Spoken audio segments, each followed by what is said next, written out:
حضور کی سنت اور حضور کا طریقہ بن جائے.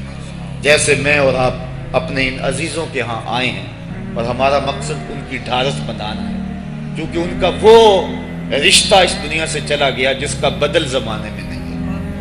اللہ تعالیٰ جل شانہ نے ایسا رشتہ ماں کی صورت میں پیدا کیا ہے. جنت کی چھاؤں کا دنیا کے اوپر روپ ہے ماں کی ذات. جنت کی گھنی چھاں ہے ماں کا وجود. اور اللہ نے اپنی رحمتوں کو اگر کوئی صورت دی ہے تو وہ ماں کا روپ ہے. اور ماں کے سینے میں وہ تڑپتی ہوئی ممتا اور محبت کے وہ پگھلتے ہوئے جذبات رکھے گئے ہیں کہ دنیا پر ماں کے پیار کا بدل نہیں ہے. میں کہا کرتا ہوں آج کوئی شے بھی خریدنے نکلیں تو آپ وثوق سے نہیں کہہ سکتے یہ خالص ہے. ہر شے 2 نمبر دستیاب ہے، ہر شے میں ملاوٹ ہے، لیکن ایک چیز آج بھی ملاوٹ سے پاک ہے اور وہ ماں کا پیار ہے. ماں کی محبت آج بھی کھری ہے اور آج بھی اس میں کوئی ملاوٹ نہیں تھی. بچہ بوڑھا بھی ہو جائے لیکن ماں کے لیے وہ بچہ ہوتا ہے. ماں کی دعائیں اسی طرح اس کے لیے ہوتی ہیں اور بچہ آغوش مادر میں آ کر پھر طفل سادہ رہ جاتا ہے. یہ ماں کا پیار اور ماں کی محبتیں. ایک شاعر نے ماں کی محبت کا نقشہ کھینچتے ہوئے کیا خوبصورت بات کہی. وہ کہتا ہے مدت ہوئی میری ماں نہیں سوئی تابش، میں نے ایک بار کہا تھا مجھے رات کو ڈر لگتا ہے. کہا سحری کے وقت میں نے ایک بار اٹھ کے رات کو چونک کر کہا تھا مجھے رات کو ڈر لگتا ہے. مدت ہوگی اس بات کو، یہ قصہ پرانا ہو گیا ہوا ہے، مجھے بھی بھول گیا ہوا ہے، لیکن میری ماں رات کو نہیں سوتی، میرے بیٹے کو کہیں ڈر نہ لگ رہا. یہ ماں کے پیار کا روپ ہے. علامہ اقبال جب ان کی والدہ انتقال کر گئیں تو وہ دیار غیر میں تھے، تو اس وقت انہوں نے ایک طویل مرثیہ لکھا اپنی ماں کی یاد میں، جو آج بھی کلیات اقبال اردو مجموعہ میں ہے، جس کا عنوان ہے والدہ مرحومہ کی یاد میں. اس کے اندر لکھتے ہیں آہ اب وطن میں ہوگا کس کو میرا انتظار، آہ وطن میں ہوگا اب کس کو میرا انتظار، کون میرا خط نہ آنے سے رہے گا بے قرار، آرزو لے کر تیری خاک مرکت پہ آؤں گا، اب دعائے نیم شب میں کس کو میں یاد آؤں گا، کون پچھلے پہر اٹھ کے دعا کرے گا. ہر ایک سے کہنا پڑتا نا جناب دعا کرنا، مولوی صاحب سے بھی عرض کرنا پڑتا حضور دعاؤں میں یاد رکھنا، پیر صاحب سے گزارش کرنا پڑتی ہے جناب مجھے دودھ راتوں میں اور چاندنی راتوں میں مجھے یاد رکھنا. حاجی کو معتمر کو کہنا پڑتا جناب دیار حرم میں جا رہے ہو اور دیار حبیب میں جا رہے ہو، وہاں مجھے دعاؤں میں یاد رکھنا. سین حرم میں بھی اور جالی کے سامنے بھی ہر ایک کو کہنا پڑتا ہے کہ مجھے دعاؤں میں یاد رکھنا. کبھی ماں کو بھی کہنا پڑا ہے کہ امی دعاؤں میں یاد رکھنا. ماں کے ہاتھ ویسے اٹھے رہتے ہیں اور جب ماں کے ہاتھ اٹھ جائیں اجابت کے سارے دروازے کھل جاتے ہیں. میں نے پڑھا کتب حدیث میں جو دعائیں رد نہیں ہوتی ان میں سے ایک ماں کی دعا ہے. جب ماں ہاتھ اٹھا دے تو جنت کے سارے دروازے کھل جاتے ہیں. اور یہ لازمی نہیں ہے کہ ماں رابعہ بصریہ ہو تو پھر ہی اس کی دعا قبول ہوتی ہے. اپلے تھاپتی ہوئی ماں اور لیپا پوتی کرتی ہوئی ماں جو ہے وہ مٹی سے بھرے ہوئے ہاتھ اٹھا دے تو اللہ ان ہاتھوں کو بھی خالی نہیں موڑتا. ماں جب بولتی ہے تو اس کے لہجے میں جبریل بولتا ہے.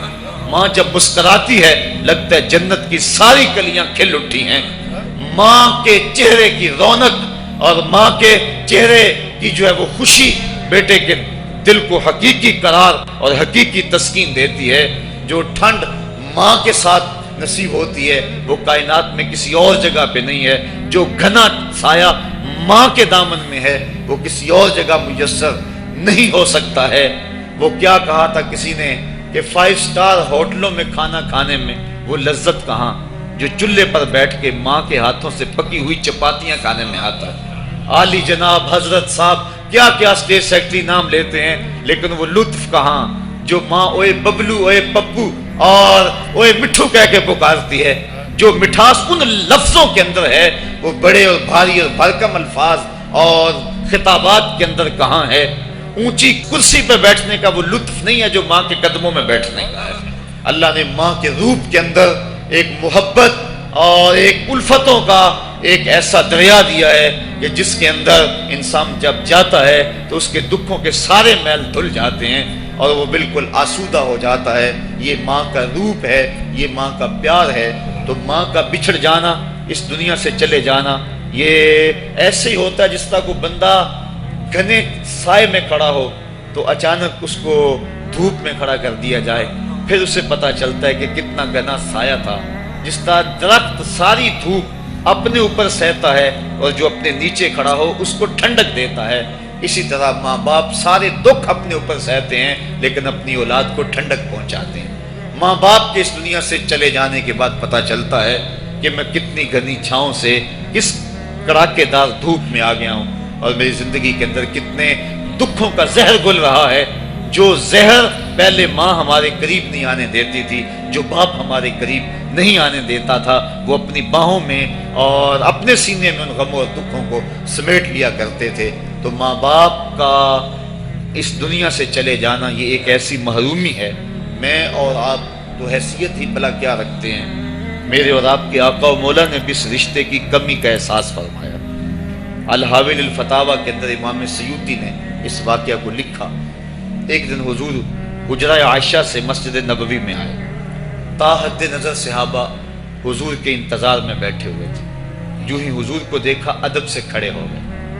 وہ وقت بیت گئے جب لوگ پتھر مارتے تھے، اب یہ مدنی دور ہے، حکم ہو گیا ہے کہ میرے نبی کی آواز سے آواز بھی اونچی نہیں کرو۔ وہ لمحے بیت گئے جب لوگ آوازیں کستے تھے، اب حکم ہو گیا میرے نبی سے مسئلہ بھی پوچھنا ہے، پہلے گھر جاؤ، صدقہ لو، فقیر ڈھونڈو، خیرات کرو، پھر میرے نبی کی چوکھٹ پہ آؤ، تمہیں پتا چلے کتنی اونچی بارگاہ میں جا رہے ہیں۔ تو یہ ادب کے زاویے اور ادب کے قرینے طے کرنا پڑتے ہیں۔ حضور آئے، مسجد میں قدم رکھا، تا حد نظر صحابہ سے ادب سے کھڑے ہو گئے۔ آقا کی آنکھیں چھم چھم برسنے لگیں اور حضور نے روتے روتے فرمایا، لو ادرکت والدیہ او احدہما، کاش آج میرے ماں باپ زندہ ہو، یہ ان میں سے کوئی ایک ہی زندہ ہوتا، وَأَنَا أُصَلِّي صَلَاةَ الْعِشَاءِ، اور میں لوگوں کو نماز عشاء پڑھا رہا ہوتا۔ انسان نے دکھوں کا دور دیکھا ہو، بعد میں اللہ خوشحالیاں دے دے تو انسان اس بات کی ضرور آرزو کرتا ہے کہ میرے ماں باپ نے میرے دکھوں کا دور دیکھا، کاش آج میرے سر پہ عزتوں کی سجی ہوئی دستار بھی دیکھتے، آج مجھے وقار کی مسند پہ بیٹھا ہوا بھی دیکھتے، آج میرے گھر میں بچوں کا کھیلنا بھی دیکھتے، آج میرے آنگن کی بہار بھی دیکھتے، آج دولت کی ریل پیل بھی دیکھتے، آج عزتوں کا ظرف جو مجھے نصیب ہوا ہے وہ بھی ماں باپ ملاحظہ کرتے، آج میرے وقار اور میرے عہدہ و منصب کو بھی دیکھتے، معاشرے میں میرے مرتبہ و مقام کو بھی دیکھتے، تو کتنے خوش ہوتے۔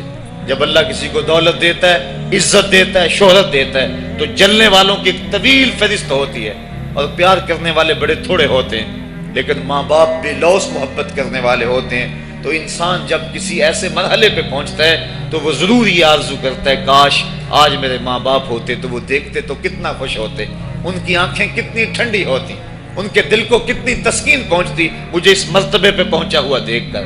ظاہر ہے جب حضور پیدا ہوئے تو باپ کا سایہ سر پہ نہیں تھا، 6 سال کی عمر تھی، حضور اپنی ماں کے ساتھ مدینہ شریف گئے ہوئے تھے، واپسی پر ابوا کی ریت کے ٹیلے ہیں، سیدہ آمنہ کو سخت بخار ہو گیا اور انہوں نے سمجھا کہ یہ میرا بخار اب جان لیوا ثابت ہوگا۔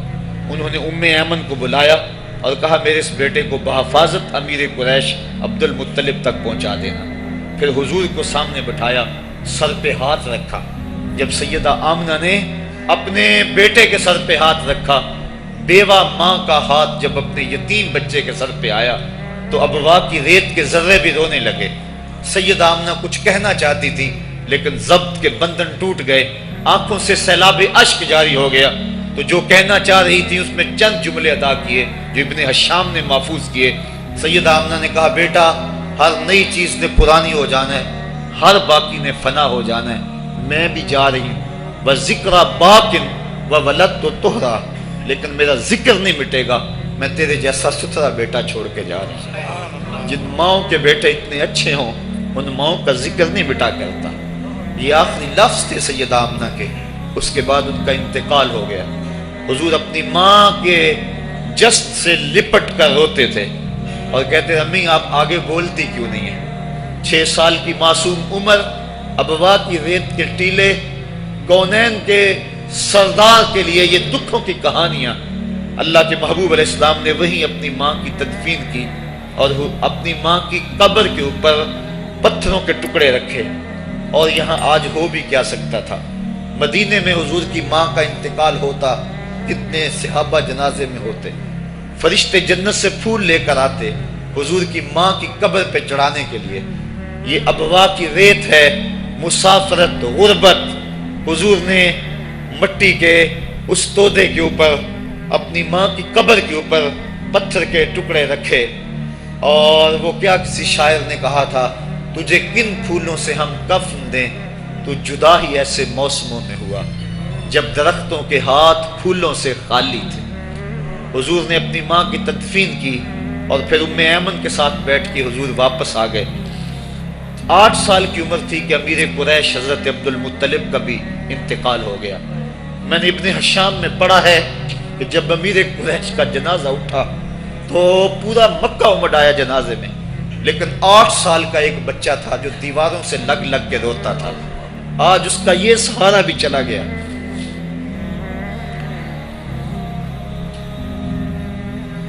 آٹھ سال کی عمر میں حضرت عبد المطلب کا بھی انتقال ہوا۔ پھر حضور اپنے چچا کی کفالت میں آئے، وہ دن بھی بیتے، طائف کے بازار بھی آئے، مکے کی گلیاں بھی آئیں، بچھتے ہوئے کانٹے، کھدتے ہوئے گڑے۔ کبھی عقبہ بن ابی معیط جسم پہ اوجریاں ڈال رہا ہے، کبھی کوئی بدن نازک پہ کوڑا ڈال رہا ہے، کبھی حضور علیہ السلام کی راستوں میں ام جمیل کانٹے بچھا رہی ہے، کبھی بدر سجتا ہے، کبھی احد کی لڑائی ہوتی ہے، حضور کے چچا کے کلیجے کو چبایا جاتا ہے۔ یہ دن سخت ترین دن تھا۔ حضور کے سر پہ پٹی بندھی ہوئی تھی، آنکھوں میں آنسو جاری تھے، اور بار بار کہتے تھے ما فعل امی، میرے چچا کی کہانی سناؤ۔ تو بڑے مشکل اور زہرہ گداز حالات پیش آئے، لیکن آج حضور حجرہ عائشہ سے نکلے، تا حد نظر صحابہ ادب سے کھڑے ہو گئے، آقا کی نظر پلٹ کے پیچھے چلی گئی، ابوا میں جا کے رکی، اور میرے آقا کی آنکھوں سے آنسو ٹپکنے لگے، اور فرمایا کاش آج میری ماں زندہ ہوتی، وَأَنَا أُصَلِّي صَلَاةَ الْعِشَاءِ، اور میں لوگوں کو نماز عشاء پڑھا رہا ہوتا، وَأَقْرَأُ فِيهَا بِفَاتِحَةِ الْكِتَابِ، اور اس میں سورہ فاتحہ کی تلاوت کر رہا ہوتا، پھر میری ماں کو میرے ساتھ کوئی کام یاد آ جاتا، وہ دروازے پر آتی، چلمن سرکاتی، اور اپنے میٹھے اور مدبر لہجے میں مجھے بیٹا محمد کہہ کے آواز دیتی۔ فرمائے لوگوں میں اپنی نماز کو چھوڑ کے پہلے ماں کی بات کو سنو۔ یہ دنیا کے سامنے اپنی ماں کی ضرورت اور اہمیت کو حضور نے رکھا۔ کی خدمت میں کچھ عرض کرنا چاہتا ہوں، جب آپ ہمارے ویڈیوز کے ٹائٹلز پہ کلک کریں گے اور پھر اس کے بعد مور پہ کلک کریں گے تو آپ کو موٹیویشنل بیان کے حوالے سے ایک پلے لسٹ دیکھنے کو مل جائے گی، جس میں آپ کو موٹیویشنل ویڈیوز دیکھنے کو ملے گی، اور اس کے بعد اسلامک واقعات، جو لوگ واقعات کی شوق رکھتے ہیں تو اس پلے لسٹ میں ان کو واقعات ان کو مل جائے گی، اور تیسری جو پلے لسٹ ہے وہ قرب الہی کے حوالے سے، اگر کوئی چاہتا ہے کہ وہ قرب الہی حاصل کرے تو وہ اس چینل میں اس کے حوالے سے آپ کو ویڈیوز دیکھنے کو مل جائے گی۔